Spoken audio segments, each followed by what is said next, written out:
हे फूडीज, मी आहे तुमचा होस्ट सिद्धेश आणि स्वागत करतो तुमचं आपल्या चॅनल द बॉम्बे शेफ सिद्धेशमध्ये. तर आज आपण बनवणार आहोत कोलकाता एग रोल. त्यासाठी आपल्याला लागतो मैदा.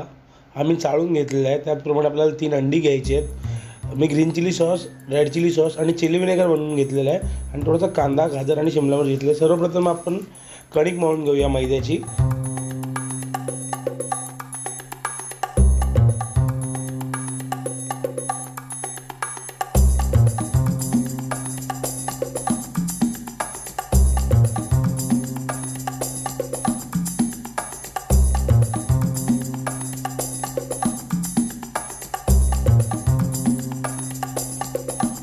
पण आपण नॉर्मल पद्धतीने बनवणार, त्यामुळे आपण यात काय मिक्स करणार नव्हतं. आपण फक्त यात मीठ टाकून घेतलेलं आहे आणि थोडंसं गरजेनुसार पाणी टाकून आपल्याला ते चांगलं एकजीव करून घ्यायचं आहे आणि ते मळूया चांगलं 5 मिनिटं आणि मग आपण भेटूया. आणि जर तुम्ही कुठे एगरोल खाल तर कोलकाता एगरोलमध्ये बेसिकली फक्त कच्चा कांदा असतो आणि त्याच्यात थोडंसं लिंबू आणि मिरची पिळलेली असते. लिंबू का पिळतात कारण की कांद्याचा तिखटपणा निघून जावा, आणि थोडीशी काकडी टाकतात आणि चाट मसाला वगैरे. पण आपण आपल्या स्टाईलने बनवणार आहोत. आय गेस माझं पीठ म्हणून झालेलं आहे. हे आता आपल्याला 5 ते 10 मिनटं रेस्ट करत ठेवायचं आहे, ते चांगलं सॉफ्ट होईल.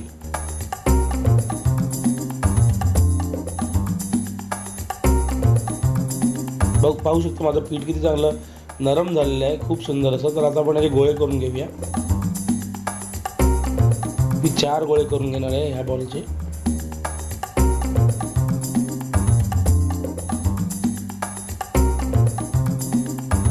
तर चला, तर मग आपण आपलं रोटी बनवायला घेऊया. रोटी बनवण्यासाठी आपल्याला आपण ही 2 वेळेला लाटणार आहे. सर्वप्रथम आपल्याला थोडीशी लाटून त्याला तेल लावून ते परत फोल्ड करून त्याला लच्छा पराठा टाईप लेअरसाठी त्याला तेल लावून ती फोल्ड करून घ्यायची आणि त्याला परत गोळा बनवून ती परत लाटायची आहे. अशा प्रकारे आपण आपल्या सर्व रोटी बनवून घेणार आहोत. सर्वप्रथम तुम्ही 2 पद्धतीने बनवू शकता. एक मी दाखवतो त्या पद्धतीने, किंवा थोडंसं डालडा कणिकामध्ये टाकून ते कणिक चांगलं मळून घेऊन, पण ही पद्धत सोपी आहे. पण त्यापेक्षा पाहू शकतो मी थोडंसं तेल लावलं आणि मी ते फोल्ड करून घेतलं आणि त्याला आता मस्तपैकी आपण गोळा बनवून घेतला त्याचा. हे परत आपण लाटून घ्यायचं आपल्याला ज्या हव्या त्या साईजमध्ये. हे जास्त पातळ पण ठेवायचं आणि जास्त जाड पण ठेवायचं नाही. जास्त जाड ठेवलं तर हे कोणी शिजणार नाहीत. हे इक्वल साईजमध्ये लाटून घ्यायचे आहेत.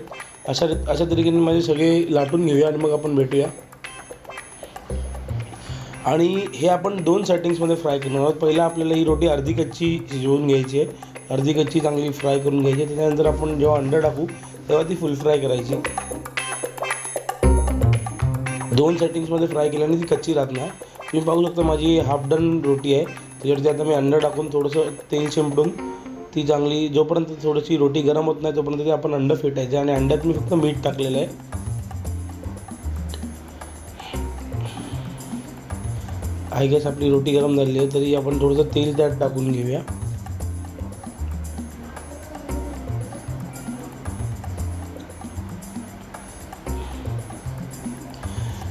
आता आपण आपली रोटी पलटून घेणार आहोत. अंडा आपण तव्यावरती टाकणार आहोत आणि परत ती रोटी पलटून घेणार आहोत.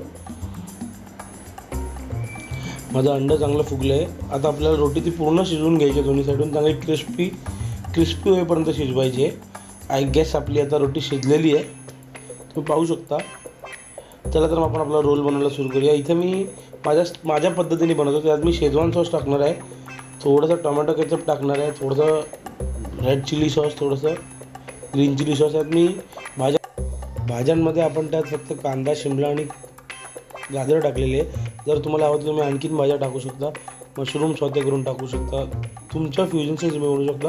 आणि बहुतेक लोक यात नूडल्सही टाकून खातात, तोही खूप सुंदर लागतो. पण बेसिक जर तुम्ही ऑथेंटिक खायला जाल तर त्यात लिंबाचा पिळलेला रस, कांदा, चिली विनेगर, चिली सॉस आणि चाट मसाला स्प्रिंकल्ड असतो आणि तो खूप सुंदर लागतो. आणि बेसिक पद्धतीनेच अंडा रोल खूप सुंदर लागतो. अशा रीतीने आपला रोल रेडी झालेला आहे. जर तुम्हाला आपली ही रेसिपी आवडली तर नक्कीच आपल्या चॅनलला सपोर्ट करा. आपल्या चॅनलचं नाव आहे द बॉम्बेशेफ सिद्धेश. आणि कमेंट करून सांगा तुम्हाला ही रेसिपी कशी वाटली. आणि please like, share, subscribe to our channel. Thank you for your support.